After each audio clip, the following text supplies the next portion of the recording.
अच्छा, मैं शुरुआत करूंगी पहले आपकी बेटियों से, पहले आपकी अम्मियों से। ठीक है, आप दूसरे शहर शादी होके गई, आप भी दूसरे शहर शादी होके आई। ठीक है, दोनों की माँ से एक डिस्टेंस तो आ गया। तो फिर जाहिर है जब डिस्टेंस आता है तो उस वक्त क्या होती है, माँ की कदर होती है। सबसे पहले तो अलग अलग तरीकों में कदर होती है।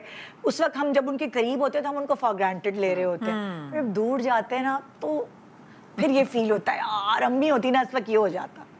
फिर कॉलें जाती हैं उनको, या अम्मी को या अब्बू को भी जाती हैं। कभी कोई बेटी अब्बा से करीब होती है, कोई बेटी अम्मा से करीब होती है। तो आपसे मैं चलो शुरू करती हूँ, जाए फ्लैशबैक। एक्चुअली हमारी शादी हुई थी तो उस वक्त अम्मी अब्बा वहीं रहते थे इस्लामाबाद में। अच्छा। और ये हुआ कि क्योंकि उनका उस वक्त घर बड़ा था तो उन्होंने भी कहा कि भाई तुम लोग अलग क्यों घर लोगे। ऊपर की फ्लोर पे एक मेरा कमरा था, एक सन रूम था। उन्होंने कहा तुम लोग यहीं रह जाओ वगैरह वगैरह। तो खैर मुख्तसर है कि हम 3 महीने वहाँ रहे।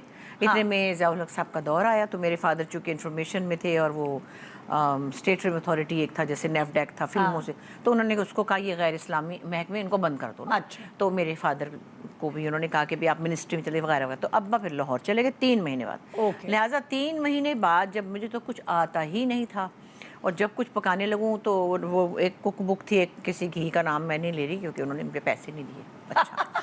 तो वो एक बड़ी मशहूर कुक बुक थी, उसको देख देख के मैंने पता नहीं क्या अल्लाह जाने कौन से मुगलई खाने ही बना लिए ना। अचानक से जिसको दाल नहीं पकानी आती उसको देख के तो मैंने कोई नरगिसी कोफ्ते ही शुरू कर दी। शुरू में ही बना लिए वो जो लोग आखिर में बनाते हैं, पता नहीं किस चीज़ मोर का कोफ्ता सही बने कि मोर के पाए ही बना लिए मैंने, समझो कि तो नहीं पता नहीं क्या बन गया। मैंने कहा हाय अल्लाह इतना बड़ा कोफ्ता ये तो एनीवे।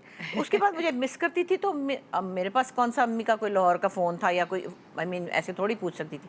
तो मेरी एक दोस्त है कमल ह्यूस्टन में, बड़ी प्यारी, इसको पता भी है। उसकी वो लोग करीब में रहते थे तो उसकी अम्मी के पास में अपना छोटा सा मुलाजिम ज़रूर रखती थी हमेशा। उसको दिया होता था लेके आंटी इसमें कड़ी की ज़रा तरकीब तो लिख दें, फिर आंटी इसमें ये, तो कभी चीज़ ख़राब हो जाती थी। और चूँकि ज़ाहिर है कि तो आप अपने छोटे मुलाजिम को भेजती थी कि पर्ची पे फर्रा लेकर नहीं तो वो फर्रा भेजती थी। लेकिन कभी कभी वो भी ख़राब हो जाता था बेचारी शाम को। फिर मैं चूँकि परेशान होती थी क्योंकि एक नया शख्स था, उसको खाने पीने का शौक था और वो सख्ती से पेश आ रहा था कि भाई क्यों नहीं आता। तो मैं डर गई तो उन्होंने आंटी ने कहा कोई बात नहीं आज मैं दामाद को ट्रे लगा के भेजती हूँ। तो ये चीज़ें दोस्त की अम्मी करती थी। मगर खैर मुख्तसर ये कि हमारे घर में जैसे अम्मी अब्बा से हम दोनों से बड़े अटैच थे, अब्बा से बेटियाँ ज़्यादा क्लोज थी। तो हम सब कुछ ही मिस करते थे, घर का माहौल। और सबसे ज्यादा आपकी अपनी अम्मी की चीज मिस करती थी? अम्मी की जो करीब, मैं कह रही हूँ ना जैसे करीब रहते हैं ना तो आपको ना कदर नहीं होती, जब आप फिर दूर जाते डिस्टेंस आता है ना बीच में। अच्छा, अम्मी बिल्कुल चिड़चिड़ी माई नहीं थी। अच्छा, बड़ी प्लेजेंट औरत थी। वो डांट डपट तो करती थी बच्चों को जैसे करते हैं, लेकिन ओवरऑल कोई मुश्किल औरत नहीं थी। एक पॉजिटिव सी औरत थी, प्रैक्टिकल सी थी। और कभी उन्होंने इतने लंबे लंबे लेक्चर नहीं दिए, कभी तकरीरें नहीं की कि देखो चिल माँ थी, कूल मॉम थी। मतलब ये भी नहीं कहा कि तुम फिर लो आवारा। वो थी सख्ती, इतने बजे क्यों आई, इतने बजे वो जो। लेकिन ओवरऑल एक शख्सियत का एक ऑरा होता है और आपको उससे एक फीलिंग आती है कि ये सख्त है या ये नेगेटिव है या ये टोकेगी या डांटेंगी, इनसे डरो। डर नहीं लगता था अम्मी से, फ्रेंडली सी थी। हम लोग गाने सुनते थे इकट्ठे, बड़े मज़े के। खाना बड़ा बेहतरीन पकता था, वो लाजिम एक आध होता ही था खुद, मगर अम्मी बहुत अच्छा पकाती थी। फिर कढ़ाइयाँ कर रहे होते थे, फिर उन्होंने हमें सिखाई, कढ़ाई भी सिखाई। खुद पेंट कर रही होती थी, खुद तानपुरे पे गाना भी गा रही होती थी। तो आपको दूर जाने के बाद अम्मी की क्या चीज़? ये सब चीज़ें, वो फीलिंग कि वो एक दोस्ताना फीलिंग, एक कहना चाहिए एक मेहरबान सा इंसान। वहाँ की ममता अपनी जगह एक मेहरबान सा इंसान ना, जो बिल्कुल पॉजिटिव है, जिसका कि ये भी था कि किसी ससुराली रिश्तेदार से उनको कोई चिढ़ नहीं थी। मेरी फूफी उनकी बेस्ट फ्रेंड थी।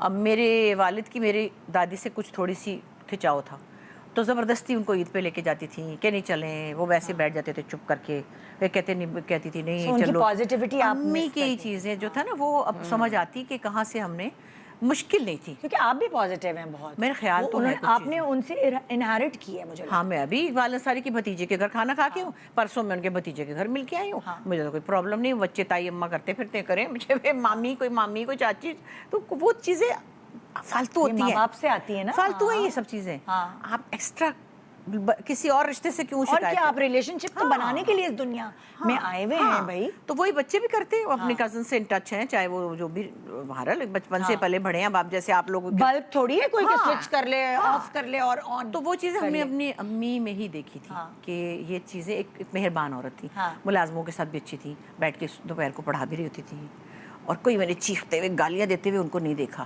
कि कोई उनसे कांप रहा हो। ये देखिए कैसी चीजें अब्सॉर्ब हो जाती हैं। आप भी ऐसी हैं। मैं बिल्कुल, मैं तो नौकरों को इतना लाड करती हूँ कि बेचारे कहीं जाने जोगे ओवर लाड करती हैं। जाने जोगे ही रहे ना।